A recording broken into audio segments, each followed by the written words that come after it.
Um avião da companhia Air India sofreu um acidente trágico nesta quinta-feira. A aeronave viajava com 242 pessoas da cidade de Ahmedabad, noroeste da Índia, para Londres. Logo após a decolagem, o avião perdeu altitude e se chocou contra pelo menos 2 edifícios, segundo os veículos de notícias locais. Fred, vamos entender aqui o que a gente sabe, né, até agora sobre essa tragédia, que aconteceu ainda hoje e que a gente tem ainda informações muito preliminares, né? Isso, nós estamos fazendo todo um relatório com base nas informações divulgadas pelas agências internacionais e os jornais locais. Nós estamos vendo agora, essa primeira imagem foi a queda do avião, o voo AI-171 da Air India, que ele havia decolado de Ahmedabad em direção a Gatwick, na Inglaterra, né, o aeroporto de Gatwick. Logo após ele decolar, o piloto enviou um alerta de emergência crítica. Ele voou por aproximadamente 8 minutos, chegou a uma altitude de mais ou menos 190, ou pouco menos que 200 metros de altitude, a uma velocidade em torno de 270 km por hora.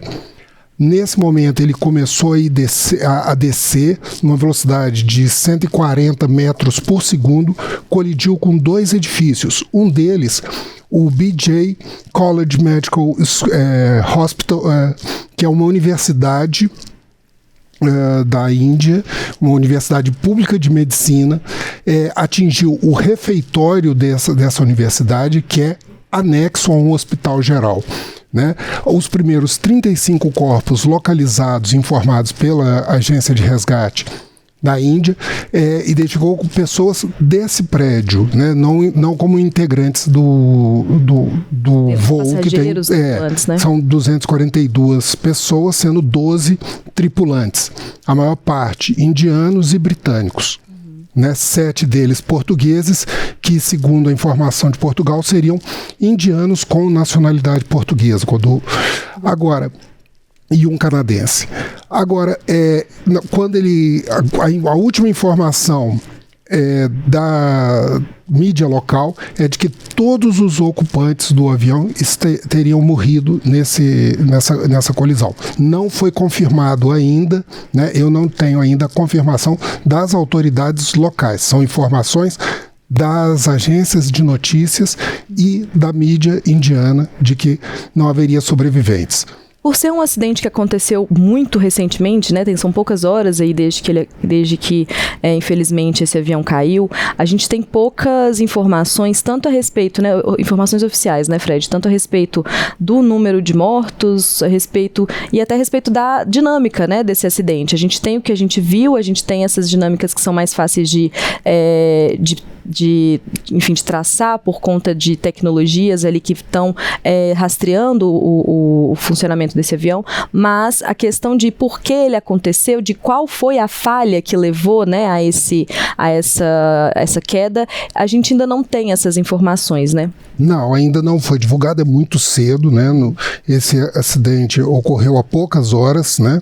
Então a gente ainda não tem todos esses detalhes. A gente tem essas informações que são informações passadas, por exemplo, pelo Flight Radar, pela agência aérea, pela própria Air India. Então todas essas informações estão aqui assim.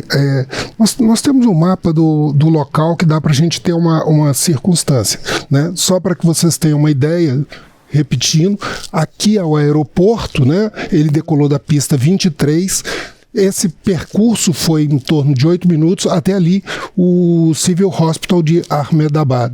Ahmedabad é a 7ª maior região metropolitana da Índia, são mais ou menos 7 milhões de habitantes. A gente vê nas imagens, ele fica na província de Gujarat, que é a província natal do primeiro-ministro Narendra Modi.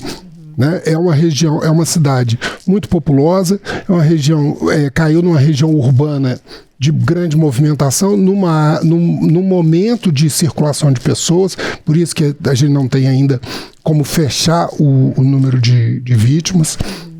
Agora, vamos falar assim, não dá para cravar o que aconteceu, mas nós temos algumas informações que já foram divulgadas sobre essa questão, por exemplo, da segurança do avião. Ele é equipado com 2 caixas pretas. Como o voo estava na sua fase inicial, ele estava com muito combustível ainda, era um voo transoceânico, ia sair da Índia em direção ao Reino Unido, né, ia atravessar praticamente toda a Europa, né, boa parte da Ásia e até a Europa. Esse avião é um avião super moderno, o Boeing 787-8 é um dos principais lançamentos mais modernos da Boeing. O primeiro voo dele foi em 2011. Esse avião, ele já tem 1.175 desses tipos de aeronave em operação. Eles realizam 2.100 voos. A Boeing calcula que até hoje, desde o seu primeiro voo comercial até o momento, mais de 1 bilhão de pessoas foram transportadas por ele. Ele é um avião grande, ele tem 60 metros de ponta da asa até ponta da asa, equipado com 2 motores, né, 2 turbinas. Ele praticamente metade dele é feito de materiais compostos, como fibra de carbono, então torna ele mais leve, né? É um avião mais moderno. A questão de segurança dele, eu já falei das caixas pretas, né? A gente não tem informação se já localizaram essas caixas pretas.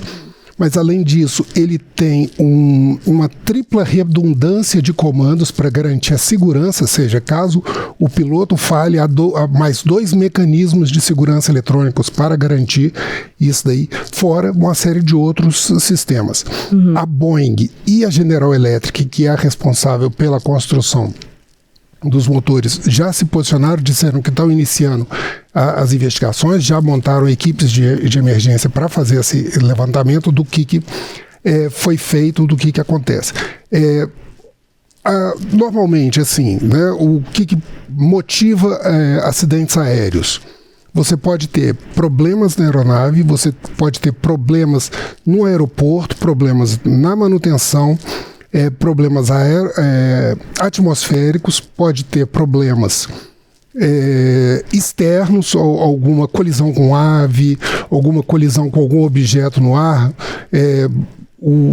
Já aconteceu também em áreas de conflito ele ser atingido por mísseis ou disparo de armamentos antiaéreos. Não é o que aparenta pelas imagens aqui, ele não aparenta fumaça, ele não aparenta chama, ele aparenta uma movimentação de pouso, né, e depois colide com os aviões. Pode ocorrer também a falha humana. A informação é que o piloto tinha 8.200 horas de voo, era um piloto experiente. O copiloto já teria mais de 1.000 horas de voo também. Então, você tem são algumas das informações. Então, a gente não pode especular o que aconteceu, mas é uma situação. Essa companhia aérea, ela pertence àquele grupo indiano Tata. Ela foi criada em 1932, em 1953 ela foi nacionalizada, em 2022 ela voltou para o controle do grupo Tata, que numa joint venture com a Singapore Airlines administra essa companhia aérea, né? Essa companhia aérea, desde 1966, já ocorreram 4 grandes acidentes aéreos, o último deles em 2020, né, quando houve um problema num voo vindo de Dubai para a Índia, né, apesar de estar com 200 pessoas a bordo, só 18 morreram porque ele rachou no contato do pouso, né? Mas ele também teve um grande acidente aéreo em 2010, no sul da Índia, quando 150 pessoas, 158, se o número exato, vamos falar em torno de 150 pessoas morreram. A gente tem um cenário, então, né, Fred, que é difícil, por esses dados preliminares que a gente tem, por ser cedo ainda, né, traçar uma possibilidade, né? Então, assim, a gente não tem indícios pelas imagens de que houve algum tipo de abatimento, né? Tenha sido atingido ou que tenha ocorrido uma explosão interna. A gente não vê sinal de fumaça, né, nas imagens. A gente então, as turbinas não aparentam nenhum chama, não aparenta nenhuma movimentação. Agora, isso aqui, assim, o que eu estou repetindo aqui são informações de pessoas citadas por essas agências, alguns especialistas aeronáuticos que falam isso, né? A minha formação não é uma formação em especialidade de acidentes aéreos, então eu estou relatando as informações que a gente pegou aqui. Agora, Fred, vamos aproveitar a sua formação, então, nesse ponto agora, porque uma das questões que você citou é essa possibilidade, não, né, assim, não quero deixar claro aqui para o nosso espectador que não é que a gente está levantando uma teoria da conspiração nem nada, é só para a gente trazer um pouco de contexto político da região ali da Índia, que passa ali por um conflito, né, que terminou, na verdade, né? Ela está em suspenso, né?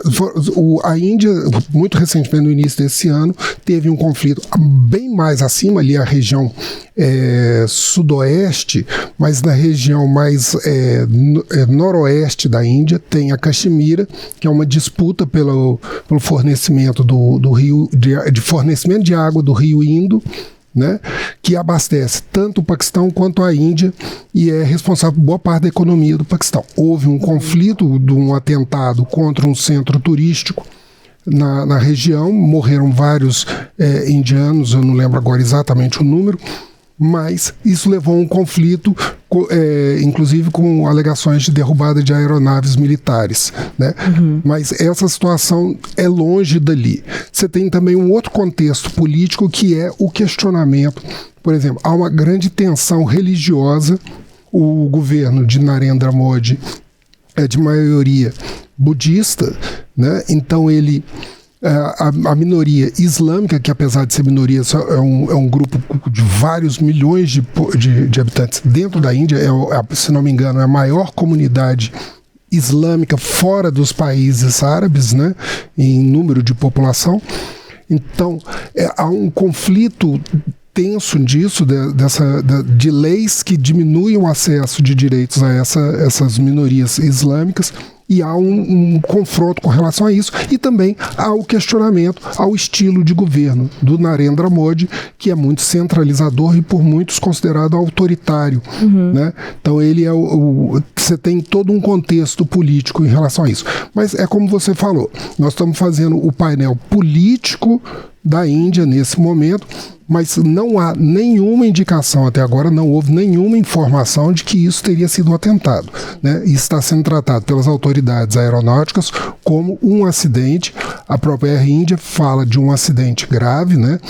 E com relação à questão aérea, que já é um motivo de preocupação muito grande, tanto pelo volume de mortos, né, e pela repercussão. Nós tivemos manifestações do próprio Narendra Modi, da presidente do Conselho Europeu, do primeiro-ministro de Portugal, como eu falei, 7 dos integrantes mortos tinham cidadania portuguesa. Vários líderes mundiais prestaram solidariedade ao governo da Índia e às famílias das pessoas envolvidas nesse acidente.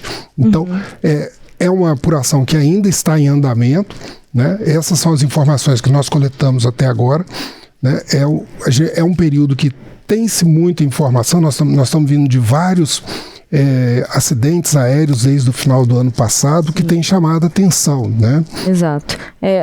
Traz, né, essa sensação ruim, assim, né, assim, de que há uma insegurança, mas especialistas afirmam que, na verdade, é mais uma impressão mesmo, que os aviões continuam sendo seguros, que continuam sendo meio de transporte mais seguro, mas que o fato de ser tão raro, né, acontecer um acidente aéreo e pelo tamanho da tragédia que é quando acontece nessa, então, assim, eu até quero citar aqui o comentário da Flávia Nunes, que traz aqui pra gente o seguinte: o tópico extremamente sensível, não tem como sequer desejar conforto às famílias, pois seria algo impossível de ter no momento desse. Exato, Flávia, e é isso, uma coisa que, assim, a gente tem tantas famílias, no mínimo, né, 242 pessoas, mais as 30 pessoas ali que foram encontradas, os 30 corpos que foram encontrados que não estavam dentro do avião.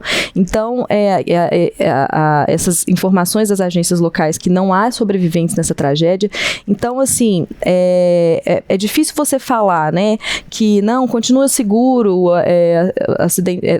enfim, viajar de avião, continua, mas para essas pessoas, né, que estão, vamos lá, 280 pessoas no mínimo, que estão vivenciando essa perda agora, é muito difícil, né, assim, para as famílias dessas pessoas. Então, realmente é um tópico extremamente sensível, lidar com a vida das pessoas, lidar com tragédias dessa magnitude, né, Fred? Então, a gente espera aí que a investigação sobre essa tragédia, as investigações sobre os motivos, sobre o que levou aí a essa queda desse avião sejam sérias, sejam bem, né, e as providências sejam tomadas caso seja, né, pertinente. Sim, vamos esperar que isso aconteça, né? E como você falou, são acidentes que têm grande visibilidade, mas não necessariamente demonstram uma insegurança do serviço aéreo,